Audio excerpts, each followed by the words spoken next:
तो जग जननी माँ अंबिका मोए लगी तुम्हारी आस। आज सभा के बीच में माँ तेरे तेरो दास। तेरे तेरो दास मात अरदास सुनो तुम मेरी। और भमर बीच में मात आज ये नाभ पड़ी है मेरी।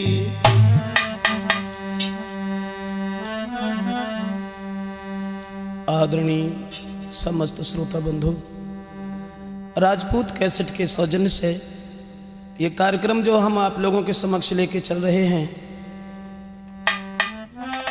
तो आ जाइए देखते हैं कि अकल की बात करने से और अकल से जो प्राणी चलते हैं वो दुखी कभी नहीं रहते। वो दुखी कैसे नहीं रहते हैं तो गौर करें। एक राजा के पास में एक बूढ़ा हाथी था और वो हाथी जब ज्यादा वृद्ध हो गया, गांव के लोगों को बुलाया और जवाब दिया कि पूरे गांव के लोगों, इस हाथी की खूब सेवा करो और इतनी सेवा करो कि ये किसी तरीका से मर न जाए। और अगर किसी ने हमें ये खबर दी कि हाथी मर गया, उसे हम मरवा देंगे। गांव के लोग सेवा करने लगे कि हाथी मर न जाए। और हाथी जिंदा रहे तो कब तक जिंदा रहे, एक दिन वो हाथी मर गया। और जब हाथी मर गया तो पूरा गांव दुखी हो गया, गांव के सब लोग रोए बैठे। तो एक चतुर आदमी आ गया और कहने लगा, भैया पूरे गांव के लोग क्यों रो रहे हैं? कहने लगे, अब हम क्या करें, हाथी की खबर राजा के पास कोई कैसे दे, क्योंकि अगर किसी ने राजा से कह दिया कि हाथी मर गया तो वो उसे मरवा देगा। चालाक आदमी कहने लगा, तो तुम घबराओ नहीं, हम जा रहे हैं। चल दिया, महाराज के पास पहुंच गया, दोनों हाथ जोड़ करके प्रणाम किया और कहने लगा, महाराज आपका हाथी जो है ना, हाँ क्या हुआ हाथी को? जवाब दिया, कुछ नहीं, लेटा है। तो बेसुध होकर लेटा हाथी। चालाक आदमी बोला, महाराज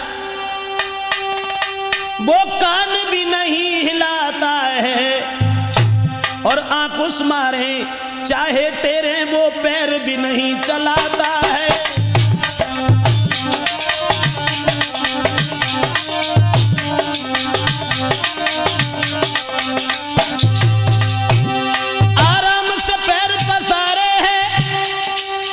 कहने लगा, महाराज आपका हाथी बड़ा समझदार है, आराम से पैर सवारे है और समझदार वो हाथी है। देखा मैंने सूंड से हाथ लगाए, भाई सांस तलक नहीं आती है।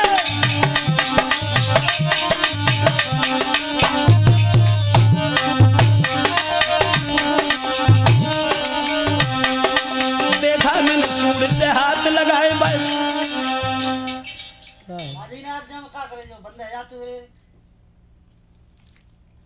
देखो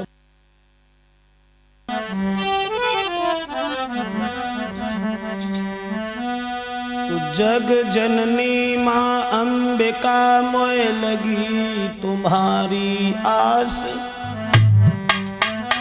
आज सभा के बीच में माँ तेरे तेरो दास। तेरे तेरो दास मात अरदास सुनो तुम मेरी। भमर बीच में मात आज नाभ पड़ी है मेरी। तो दुर्गा मात हमारे शरण में पड़ो ब्रजेश कुमार। सेवक अपनो जान भमर से नाभ करो युस पार। आदरणीय श्रोता बंधु, राजपूत कैसेट के माध्यम से ये कार्यक्रम जो हम आप लोगों के समक्ष लेके चल रहे हैं कि अकल से काम करने वाला प्राणी कभी दुखी नहीं रहता। तो दुखी कैसे नहीं रहता, तो जरा गौर करें। एक राजा के पास में एक बहुत ही वृद्ध हाथी था, बूढ़ा हाथी। पूरे गांव के लोगों को उसने इकट्ठा किया और जवाब दिया कि इस हाथी की सेवा करो, इतनी सेवा करो कि किसी तरीका से हाथी मर न जाए, और अगर हाथी मर गया तो किसी ने जो हमारे पास ये खबर आकर के दी कि हाथी मर गया तो हम उसे मरवा देंगे। गांव के लोग सेवा कर रहे कि हाथी मर न जाए, और हाथी जिंदा रहे तो कब तक जिंदा रहे, एक दिन वो मर गया। और जब मर गया तो पूरे गांव के लोग बैठ करके रो रहे हैं कि अब राजा के पास खबर करने कौन जाए। एक चालाक आदमी आ गया और कहने लगा, पूरे गांव के लोग रो रहे हो, क्यों रो रहे हो? जवाब दिया कि राजा के पास कोई खबर करने जाएगा कि हाथी मर गया तो वो उसे मरवा देगा। बोलो तो तुम काहे को मरे जा रहे, हम जा रहे, हम खबर करके आएंगे। चल दिया और राजा को प्रणाम किया और कहने लगा, महाराज आपका जो हाथी है ना, हाँ क्या हुआ हाथी को? बोले कुछ नहीं, लेटा है। कि बेसुध होकर लेटा हाथी और वो कान भी नहीं हिलाता है, आंख उस मारे चाहे तेरे वो पैर भी नहीं चलाता है।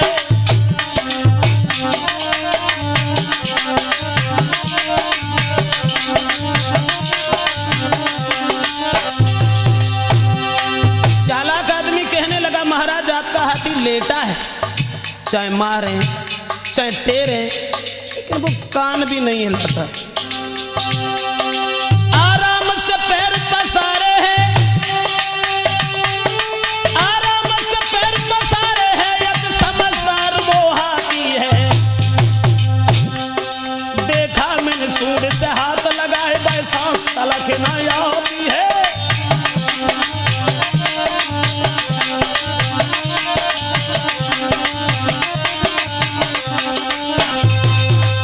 जवाब दिया, महाराज हाथी लेटा है, आराम से लेटा है, चाहे मारे चाहे टेरे, लेकिन वो कान भी नहीं हिलाता है। जवाब दो, हमने सूंड से हाथ लगाया कि देखो तो उसे सांस भी नहीं आती। राजा बोले, इसका मतलब हाथी मर गया? चालाक आदमी कहने लगा, महाराज जो तो आप कह रहे हैं, मैं नहीं कह रहा हूं कि हाथी मर गया। चला गया और पूरी बात जब कहेगो तो राजा के दिमाग में जाई कि आदमी बड़ू चालाक है, पूरी बात कहेगा और जिंदा चलोगो। बुलाया और जवाब दो, जाए बुलाओ, इसे हम कुछ इनाम देंगे, ये बहुत चालाक आदमी। और जैसे ही इनाम को ना सुनो तो दरोगा जी बुलाए के लिए गए। रास्ता में जब पकड़ लो और जब कही कि राजा के पास चलो, चले।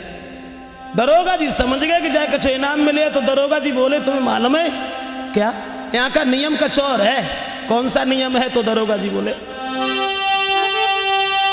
तो कहे दरोगा ये भाई, जो इनाम यहां से पाता है और आधा हिस्सा मेरा होता है, आदर से देकर जाता है।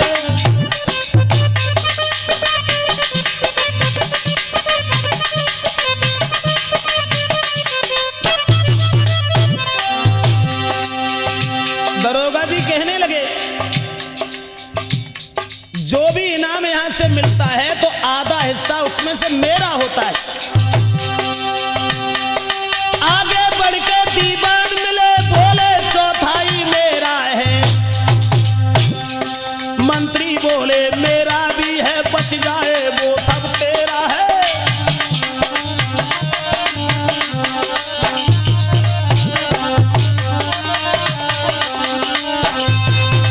जवाब दो दरोगा जी ने कि आधा हिस्सा तो मेरा है।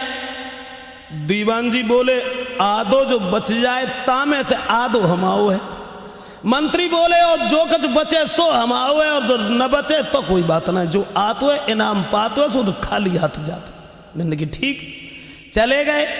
अब जब राजा के पास गए तो राजा कहने लगे, तू भाई बड़ा चालाक आदमी है, तूने सारी बात बता दी लेकिन चालाकी से जिंदा बच गया, चला गया। ऐसा करो, कुछ इनाम मांगो। बोलो, अब महाराज मुझे कुछ नहीं चाहिए। कहने लगे, नहीं नहीं मांगो, क्या चाहिए आपको? तो चालाक आदमी बोलो, दो हाथ जोड़े के महाराज और कुछ ना चाहिए, एक इनाम दे दो। कहा कि 100 जूता केवल चाहता हूं और कुछ नहीं चाहिए। 100 जूता केवल चाहता हूं, गर होए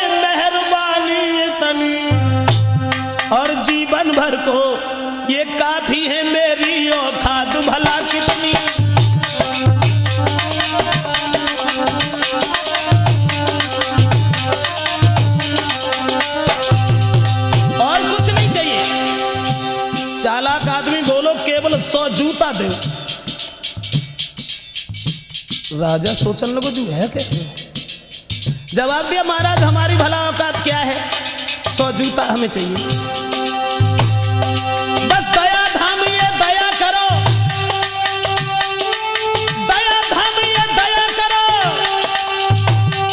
सेवा में करूं बताओ कितनी,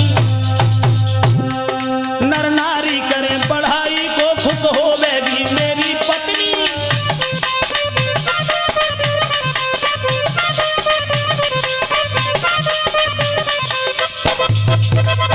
जवाब दिया कि महाराज केवल 100 जूता हमें चाहिए इनाम में, और कुछ नहीं चाहिए।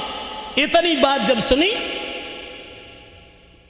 राजा बोले चलो कोई बात ना, ऐसो करो हो सकते जे जूता जाने कबू पहन ना पाए, गरीब आदमी है, इसे ले जाओ बाजार में और बढ़िया बढ़िया जाए खूब अच्छे कीमती जूता पहनाओ। बोलो सोना है 100 जूता हमारे मारो।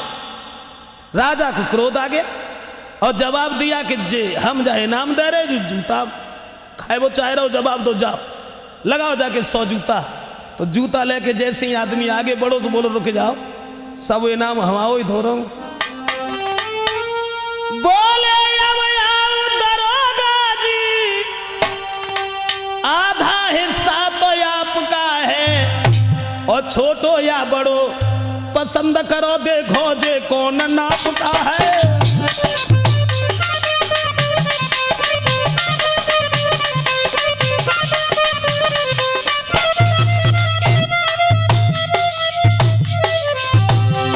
छोटो या बड़ो पसंद करो, देखो ये कौन नापता है।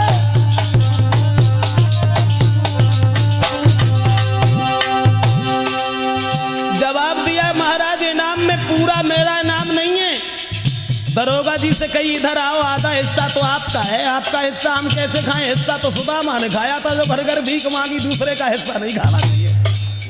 अब 50 दरोगा जी में लगवाए और दरोगा जी के बाद दीवान जी से कही आप आओ, चौथाई तुम भी ले लीजिए, ये धर्म का नहीं पाप का है, और मत बचा हुआ मंत्री को दो, इसमें क्या मेरे बाप का है।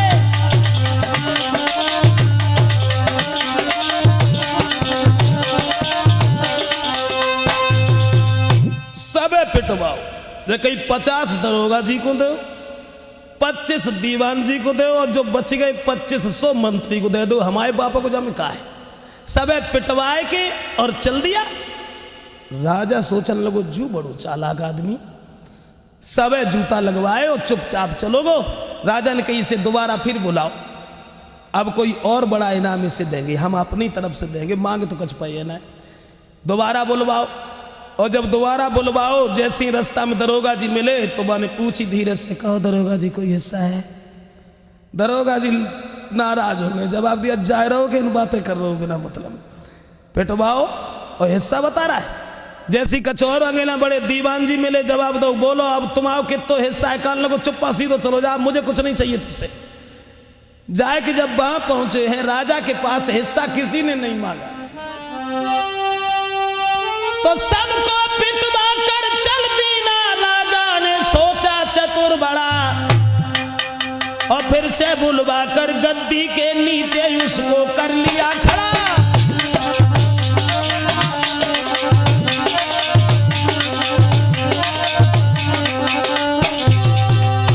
उसके बाद उसकी अकल की तरफ देख करके, उसकी बुद्धिमानी की तरफ देख करके राजा ने मंत्री ही उसको कर लेना, मंत्री उसको ही कर लेना। राजा ने कीना हुक्म करा, एक हार गले में डाल दिया, हीरा पन्ना से हुआ जड़ा।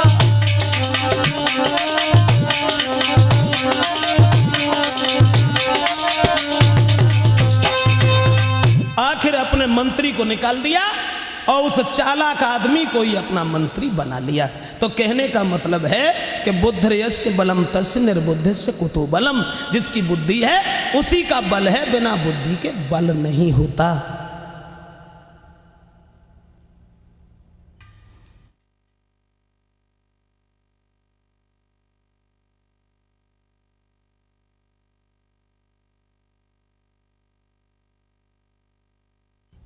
हाँ दोस्तों, अब देखते हैं इसके बाद कि बुद्धिमानी से इंसान कहाँ से कहाँ पहुँच जाता है और बिना बुद्धि की बात से किसी को कुछ प्राप्त नहीं होता। तो कैसे नहीं होता?